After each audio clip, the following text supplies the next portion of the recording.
Doctor Arunima. ക്ലിക്കിൽ ഏറ്റവും കൂടുതൽ പേഷ്യൻസ് ചോദിക്കുന്ന ഒരു ക്വസ്റ്റൻ ആണ്, ഡോക്ടർ ഈ കൊളസ്ട്രോൾ വാല്യൂ അല്ലെങ്കിൽ ലിപ്പിഡ് പ്രൊഫൈലിൽ ട്രൈഗ്ലിസറൈഡ്സ് എന്നൊരു വാല്യൂ ഉണ്ട്, അത് ശ്രദ്ധിക്കേണ്ട ആവശ്യമുണ്ടോ, LDL HDL നോക്കിയാൽ പോരെ എന്ന്. നിങ്ങൾ ട്രൈഗ്ലിസറൈഡ്സും HDLും LDLും പോലെ തന്നെ ശ്രദ്ധിക്കണം. HDL എന്ന് വെച്ചാൽ നമുക്ക് പലർക്കും അറിയാം ഗുഡ് കൊളസ്ട്രോൾ അല്ലെങ്കിൽ നല്ല കൊളസ്ട്രോൾ ആണ്, ഹൈ ഡെൻസിറ്റി ലിപ്പോപ്രോട്ടീൻ. ഇത് എപ്പോഴും നമ്മുടെ ഹാർട്ട് ഡിസീസിനെയൊക്കെ പ്രിവെന്റ് ചെയ്യാൻ വേണ്ടി ഹെൽപ്പ് ചെയ്യും. LDL എന്ന് വെച്ചാൽ നിങ്ങൾക്ക് അറിയാം കഥയിലെ വില്ലനാണ്, ലോ ഡെൻസിറ്റി ലിപ്പോപ്രോട്ടീൻ, അഥവാ നമ്മൾ ബാഡ് കൊളസ്ട്രോൾ എന്നൊക്കെ പറയാറുണ്ട് അല്ലേ. ഇനി ട്രൈഗ്ലിസറൈഡ്സ് എന്താണ്? നമ്മുടെ ബോഡിയിൽ എക്സസീവ് ആയിട്ടുള്ള കാലറീസ്, അതായത് നമ്മൾ ഫുഡ് കഴിക്കുമ്പോൾ ആവശ്യത്തിലുള്ള കാലറി കഴിഞ്ഞിട്ട് ബാക്കി വരുന്ന കാലറീസ് ബോഡി കൺവേർട്ട് ചെയ്ത് സ്റ്റോർ ചെയ്ത് വെക്കും. അത് ചെയ്യുന്നത് ട്രൈഗ്ലിസറൈഡ്സ് ആണ്.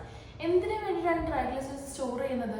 നമുക്ക് എന്തെങ്കിലും ഒരു ആവശ്യം വരുമ്പോൾ, എന്തെങ്കിലും ഒരു എമർജൻസി സിറ്റുവേഷൻ വരുമ്പോൾ, അല്ലെങ്കിൽ എക്സസീവ് ആയിട്ട് നമ്മൾ എക്സസൈസ് ഒക്കെ ചെയ്യുക അല്ലെങ്കിൽ ഫാസ്റ്റിംഗ് ഒക്കെ എടുക്കുന്ന സമയത്ത് യൂട്ടിലൈസ് ചെയ്യാൻ വേണ്ടത് ഉപയോഗിക്കാൻ വേണ്ടിയിട്ടാണ് ട്രൈഗ്ലിസറൈഡ്സ് എക്സസീവ് ആയിട്ടുള്ള കാലറീസിനെ സ്റ്റോർ ചെയ്ത് വെക്കുന്നത്. പക്ഷേ നമ്മൾ ഡെയിലി കഴിക്കുന്ന ഫുഡിൻ്റെ കാലറി കൺസപ്ഷൻ കൂടുതലാണ്, നമ്മുടെ ബോഡിയിൽ ഫിസിക്കൽ ആക്ടിവിറ്റി ഒന്നും ഇല്ലെങ്കിൽ എന്ത് സംഭവിക്കാം, പതുക്കെ പതുക്കെ ഈ സ്റ്റോർ ചെയ്തത് നമ്മുടെ ഹാർട്ടിലെ ബ്ലഡ് വെസൽസിലൊക്കെ ഡെപ്പോസിറ്റ് ചെയ്യാനുള്ള ചാൻസ് ഹയർ ആണ്. സോ അങ്ങനെയുള്ള പേഷ്യൻസിന് ട്രൈഗ്ലിസറൈഡ്സ് കൂടുതലാണെങ്കിൽ പതുക്കെ പതുക്കെ എന്ത് സംഭവിക്കാം, ഹാർട്ട് ഡിസീസ് വരാനുള്ള ചാൻസ് ഹയർ ആയിട്ട്. സോ നിങ്ങൾ കൊളസ്ട്രോളിന് HDL LDLനോടൊപ്പം തന്നെ നിങ്ങൾ ശ്രദ്ധിക്കേണ്ട ഫാക്ടറാണ് ട്രൈഗ്ലിസറൈഡ്സ്.